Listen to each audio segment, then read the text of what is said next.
I'll start with the Mariners. So they're 68 and 58, and they're a game and a half back of the Astros in the AL West. I'm doing the two best teams, the two hottest, or two of the hottest teams since the All-Star break. They're 17 and 12 since then, which is the sixth best in the MLB. So it's a little perplexing. Their team hitting, so they're 24th in team OPS since the All-Star break. So their hitting hasn't been what's keeping them afloat. If we look at their pitching since the All-Star break, it's 11th. So it's not like their pitching's been like the best or top three even. So they're 11th in the MLB at 4.01 ERA for the pitching. I think a big thing you can point to is they've been winning the close games. So their bullpen has been amazing. They're 7-3 in one-run games since the All-Star break. And if you just look at some of their bullpen arms, Munoz has been amazing as he has been all season. 12 innings, with only allowing one earned run in those 12 innings. Guys that you wouldn't expect, Matt Brash, 10 innings for only three earned runs. Spire, 10 innings, one earned run. Caleb Ferguson, lefty arm, like doing good. Like you have top to bottom, this bullpen has been amazing. And then on top of that, the rotation is starting to get back together with these guys becoming healthy again. Castillo, 34 innings, 3.7 ERA. Kirby, 3.7 ERA in 35 innings. Brian Wu, 3.8 ERA in 37 innings. And then you got coming back Bryce Miller. So the pitching's starting to formulate. Just to go through the hitting stats, like I said, their hitting has been 24th in OPS since All-Star break. So that's not like the big reason. Josh Naylor's been decent, hasn't been as good as he was in the first half. Suarez has been absolutely horrible. Forced 54 OPS in 64 at-bats since they got him. But the big thing, and you've probably seen a lot of this guy recently, whether it's like on the MLB Instagram or just MLB Network, but Julio Rodriguez has done exactly what he does every single year, and I have some of his advanced numbers. So initially, when I looked at some of the kind of easier advanced numbers. I looked at the strikeout percentage and the walk percentage. The strikeout percentage has increased since the All-Star break, and the walk percentage has decreased. So both of those are not favorable if you Yeah. just glance at them. However, when you look at some of his other underlying numbers, so his ground ball percentage has decreased from 49% to 44% in the second half.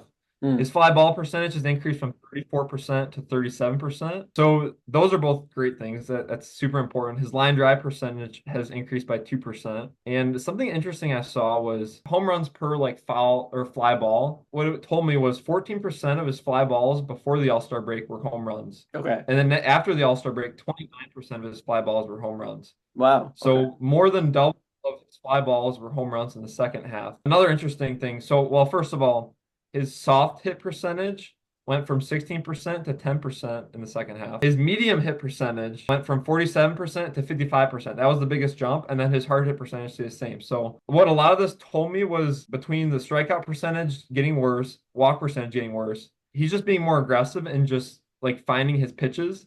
Yeah. And with that coming at a cost of striking out and walking less, so be it. But he's just taking advantage of the pitches that he can a lot more now and not just like kind of sitting there waiting. So that was the biggest thing that seems to have clicked for me. And like you said, good hitters when they're right, they're going to use all parts of the field. His pull percentage went from 38 to 33%, so that decreased. However, the opposite field percentage went from 21% to 26%. So Mm. he's spreading the ball out in the field a lot more, which is good to see for a hitter. That just tells you they're more comfortable and they can take a pitch like a slider down and out and just hit it to the opposite field instead of trying to pull everything Yeah. and having a cost come. So those are just some interesting stats. And then I just want to quickly go through, and we've said this before, but just to give you guys perspective on his month by month like progression every single year he does this. In April and March, 680 OPS. In May, 780 OPS. In June, 700. In July, 808 OPS. And then in August, he has a 994 OPS. Mm. So that's for this year. So you can see the steady progression from sevens to eights to nine. In his career, 654, 772, 704, 876, 934, and 919. This is what he does every single year.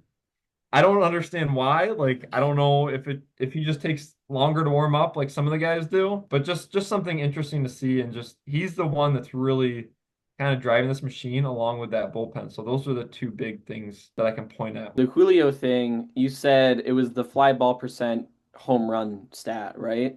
Mhm. I think another thing, and I don't have it pulled up in front of me, but I think something with that means he's also had an increase in his launch angle, or he's found the right launch angle. Like there's that LA sweet spot stat on Savant. Yeah. Launch angle, Like sweet spot. yeah, Yep. there's like the range where your launch angle needs to be for home runs. I think that is probably helping that in some Mhm. way. I assume if his hitting stats are getting better.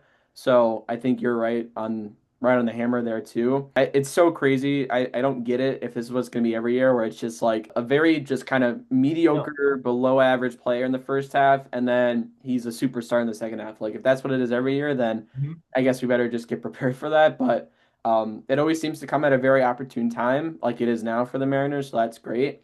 And I did want to say also, the Mariners now officially 1 through 9 in their starting lineup, all batters are above 100 WRC plus. Wow. So season-long stats would say all these guys are above average hitters, which is pretty incredible. You'd be hard-pressed to find a team that's going to have a better lineup 1 through 9, and I think that's something Yeah. people need to start realizing as we head towards the postseason end of this year. Like, be ready for the Mariners; they're coming. So. Hey, it's Travis from the Loose and Groovy Baseball Show. Just wanted to say thank you for watching today's video. This video was actually cut from a full-length episode, which is going to be available on Spotify. I will leave the link for that down below in the description if you were interested in listening to the full episode. Once again, available on Spotify. Thank you and have a great day.